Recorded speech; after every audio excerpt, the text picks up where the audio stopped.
پترژی سالا که بردام گندر سندر قزامیدی دیگر سندر ترکیه دهنه بردومان کردن جرای فروکه و توپخانه سپاه ترکیه حوالاتی جدی بیشتن هبونا پاکه لهن گندر سندر کارتکرن لجیانا مکریه لو ماجی بردام دهنه تو باران کردن و ضرر مندن هر دولا پاکه و سپاه ترکیه ام خلک وان گندابوینه شماره که زیاده یا گندن دفعه نیروی قانون هری دوسکی جوری و هر وقت گندل برگارشی ضررمند بینه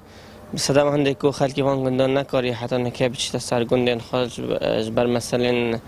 امنی و هبونا چک دارن پاکیل بداری و طباران بردام یا فروکین ترکیه وان منطقان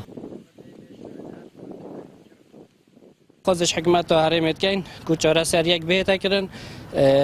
خلق صنایع بچی تا گندت خو و درآمد بکن و وارد خو و ویر جیان خو پیدا کن هکر اف چند بهت کردن از بینم یعنی خلق دوره دیگه لک فایده جکن شب لای آبوری و اشلای کشت و گذاره و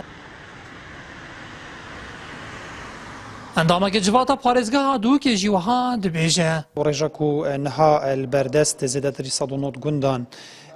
دفالانا وتشولكرينا وباكيكانو كابنجي وبارغايت وان باكيكال وان دافرت هنا زيادة باري بشك شوان جندت كول دردورت كومالجهو قزا وناحين بيجين